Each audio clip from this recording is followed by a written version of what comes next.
En noviembre de 1989, en Washington se reunieron el Fondo Monetario Internacional, el Banco Mundial, el Departamento de Estado de Estados Unidos y algunos expertos económicos para establecer un listado de políticas económicas pensadas para América Latina que supuestamente permitirían impulsar el crecimiento económico. Algunas políticas económicas que estableció el consenso fueron: liberalizar el comercio internacional y las finanzas, facilitar la inversión extranjera, es decir, con pocos o ningún impuesto, privatizar bienes y servicios públicos. A estas políticas se las conoce como neoliberales, cuyo resultado fue una mayor concentración de la riqueza.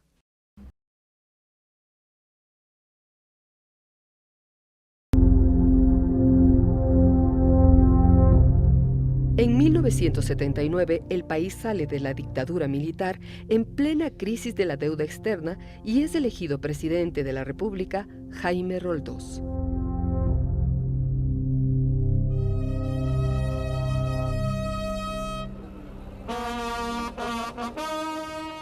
El 24 de mayo de 1981, el presidente Roldós fallece en un accidente de aviación que dejó muchos interrogantes y sospechas. La Constitución vigente decretaba la sucesión del vicepresidente, el demócrata cristiano Osvaldo Hurtado, quien tomó las riendas del gobierno. Veamos qué fue la secretización. Un banco estadounidense presta a un industrial ecuatoriano un monto en dólares. Dicho industrial, al poco tiempo, por descuidos, irresponsabilidades o dificultades, ya no está en capacidad de pagar su deuda. Entonces, para no verse perjudicados, los prestamistas, el FMI, el Banco Mundial y el industrial local presionan al gobierno ecuatoriano para que asuma esa deuda en dólares. El gobierno de Hurtado acepta hacerse cargo de las deudas en dólares y establece que en adelante los deudores le pagarían al Estado en sucres que cada día valían menos. De esta manera se calcula que las pérdidas para el Estado fueron de aproximadamente 4.462 millones de dólares. Y obviamente este proceso estuvo manchado también de abusos y corrupción por la banca local y por la gente que se secretizó, por las empresas que se secretizaron. Y los que pagamos esa deuda privada de los grandes grupos económicos, el pueblo ecuatoriano, el pequeño productor, el ciudadano de la calle, ¿no?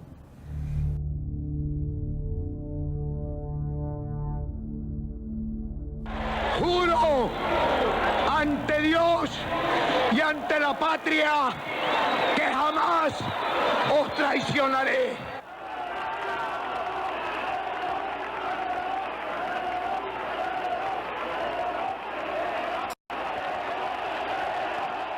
Febres Cordero hizo una segunda secretización.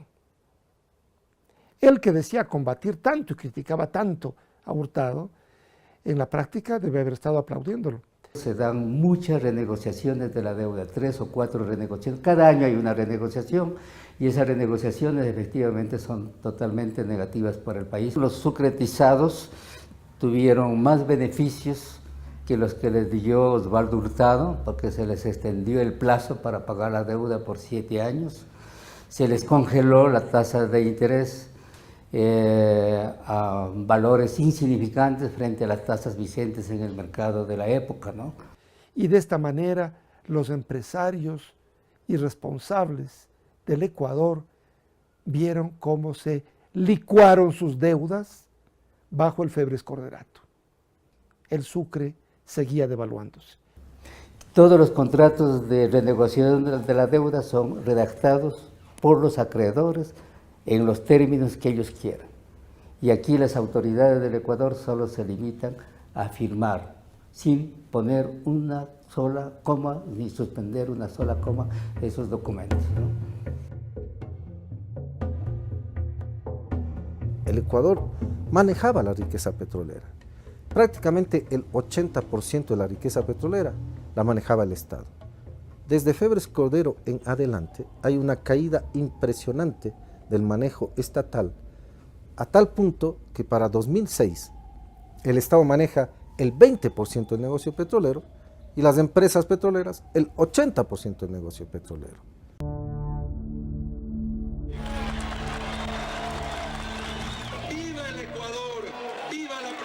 provincia de Sixto Durán Ballén.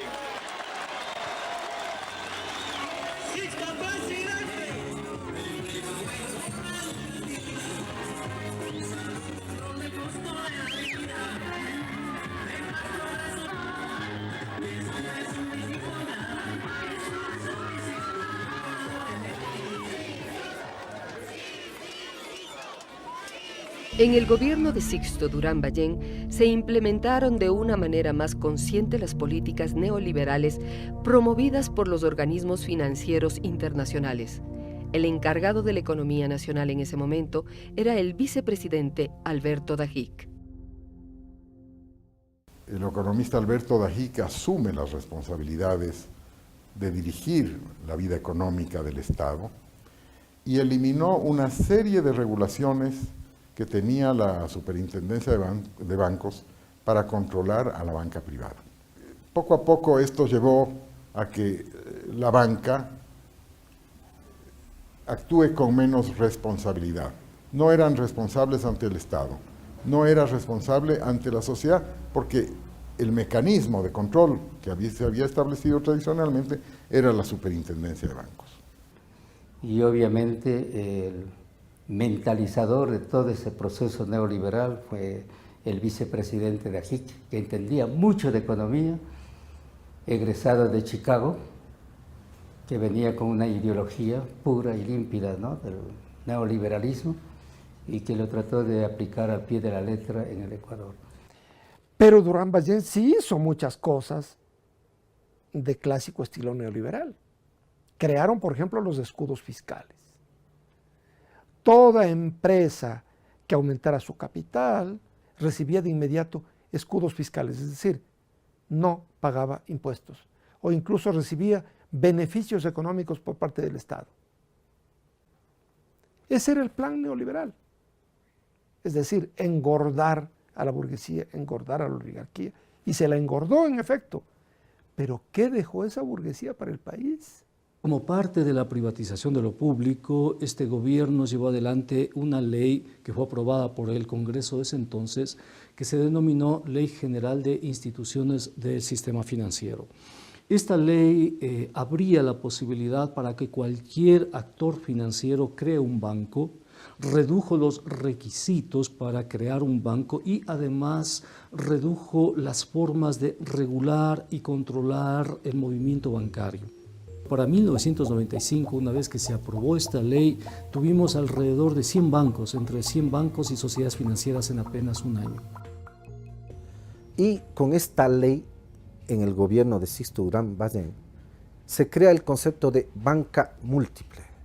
Los banqueros no solamente pueden hacer créditos, préstamos, cobrarlos, sino que pueden hacer otras actividades.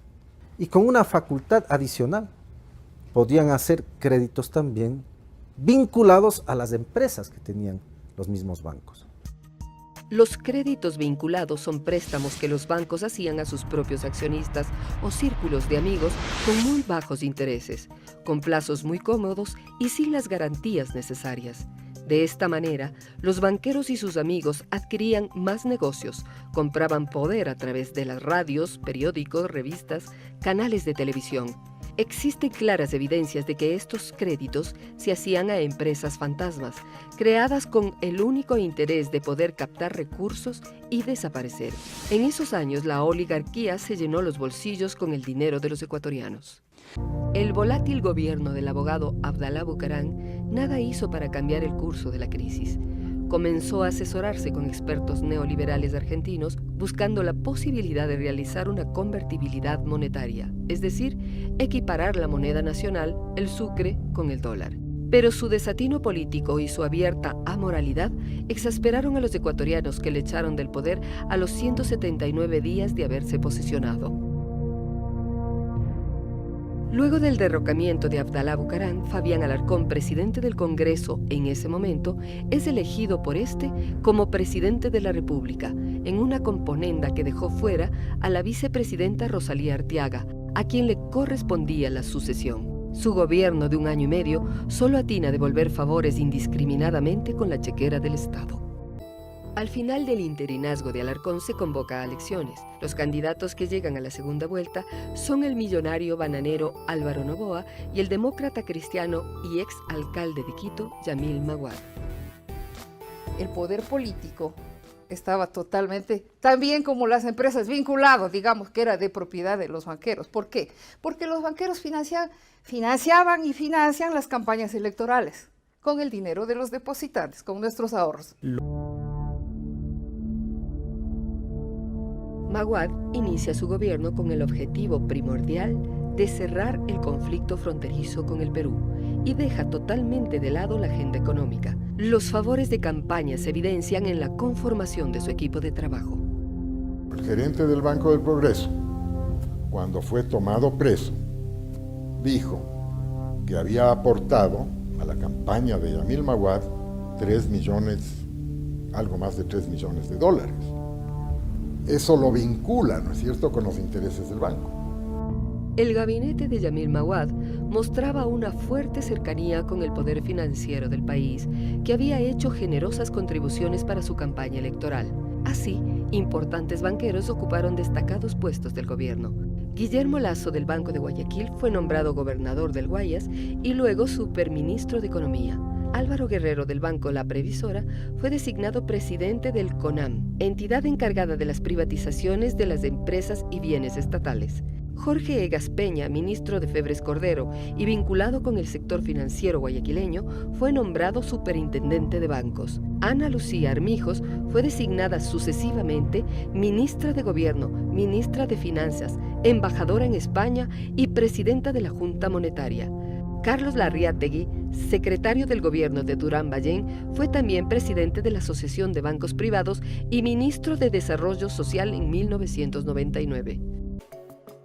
El 1 de diciembre, el Congreso Nacional aprobó la creación de la Agencia de Garantías de Depósitos, una entidad estatal encargada de sanear el sistema financiero en crisis y garantizar la devolución de la totalidad de depósitos a la banca quebrada. Dicha entidad concedió millonarios desembolsos con dinero del Estado, es decir, de todos los ecuatorianos. La Agencia de Garantía de Depósitos viene a constituirse en ese espacio en el cual se respaldaba al sistema financiero para que quiebre.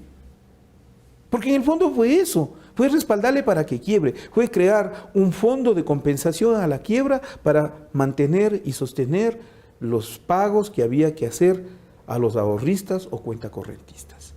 Cuando nosotros tuvimos la crisis, como también afectó el fenómeno del Niño, ¿no? Y los agricultores de la costa habían perdido hasta las semillas. El Banco Nacional de Fomento pedía que el Banco Central le preste 10 millones de dólares para prestarles a los agricultores para que compren semillas. Y el Banco Central les dijo, no, porque eso es inflacionario. Pero al día siguiente le entregó al Filambanco 450 millones de dólares. El sucre se devaluó al 100% trimestral. O sea, cada 3 meses el sucre valía la mitad. Ya. Pero ¿qué es lo que estaba detrás de esto? Estaba el fenómeno de que el Banco Central fue saqueado, no el Banco Central, los ecuatorianos.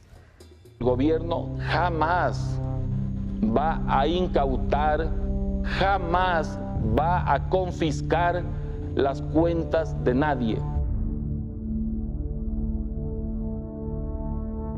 Comunico a la opinión pública que la Junta Bancaria ha resuelto declarar un feriado bancario por el día de hoy. Se nos interrumpió para darnos una noticia que la daría el superintendente de bancos de ese entonces. Se decretaba por 24 horas un feriado bancario. Hemos considerado necesario prolongar por un día el feriado bancario decretado hoy por la Junta Bancaria. Pero de las 48 horas la crueldad fue mayor cuando se volvió una semana completa, la del feriado bancario. Si tú tenías ahorros con una capacidad de 10.000 en enero, esos ahorros 6 meses después solamente te permiten una capacidad de 1.000. Has perdido 10 veces la capacidad adquisitiva. Y la gente dice, ¿y ahora? Televistazo. Se ha comentado, por ejemplo, que se aproxima una medida peligrosa e injusta, la congelación de depósitos de ahorro y a plazo fijo en cantidades o en límites aún no conocidos. Peligroso e injusto, ¿por qué? Porque una medida de este tipo solo es aplicable en un caso de guerra, cuando el Estado ha perdido todos sus recursos.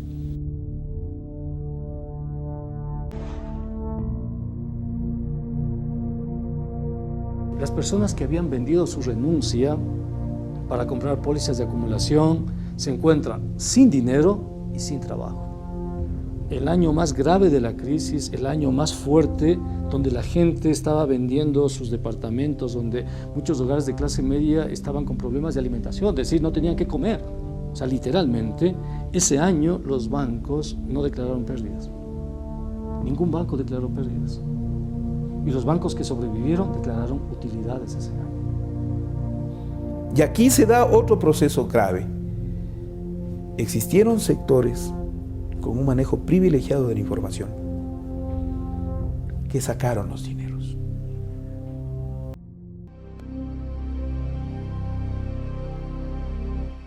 El 9 de enero, Yamil Maguad, como último recurso para no ser derrocado, decidió dolarizar la economía nacional en una paridad de 25.000 sucres por dólar.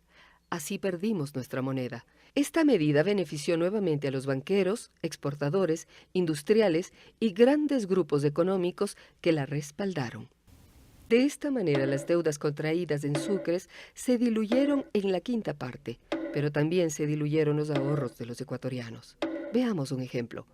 Si un empresario antes de la crisis contrajo una deuda de 10 millones de sucres, equivalente en ese momento a $2.000, terminó pagando, luego de la dolarización, solamente $400, es decir, 5 veces menos. Similar a lo que el otro demócrata cristiano Osvaldo Hurtado y el social cristiano Febres Cordero habían hecho al sucretizar las deudas privadas en los años 80. De igual manera, un cuentaahorrista que antes de la crisis tenía depósitos por 5 millones de sucres, equivalentes a $1.000 en ese momento, recibió luego de la dolarización solamente $200, es decir, la quinta parte del total de sus ahorros iniciales.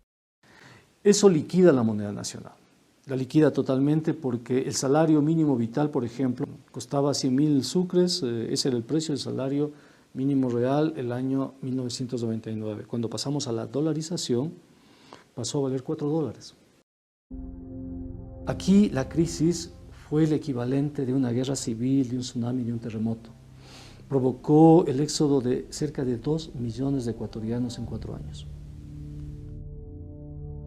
La protesta es una forma de acción colectiva que se da en acto, que se da de modo visible, pero el éxodo también es una señal de un malestar, de una disconformidad, de una imposibilidad, ¿no? Es decir, aquí no puedo desarrollar mi proyecto de vida. La dolarización le debe mucho al migrante, porque el migrante fue el que apuntaló las primeras bases de la dolarización entre el 2000 y el 2004. Muchos ecuatorianos fueron a Europa, España, Italia, etcétera, y empezaron a enviar remesas. De 1999 al año 2010, es decir, 11 años, el país recibió como remesas cerca de 23.000 millones de dólares. Ese fue, si tú quieres, el salvataje, la boya que la lanzó el mismo pueblo. O sea, la misma sociedad se puso la dolarización al hombro. Como consecuencia de la crisis, se produjo en el Ecuador una estampida migratoria sin precedentes. Si en 1990 emigraron 23.000 ciudadanos, en 1998 fueron 41.000 quienes dejaron el país. En 1999, 91.000 migraron. En el 2000, 176.000 ciudadanos salieron del país. Cifra récord en la historia del Ecuador. Los ecuatorianos abandonaron el país en busca de mejores condiciones de vida para ellos y sus familias.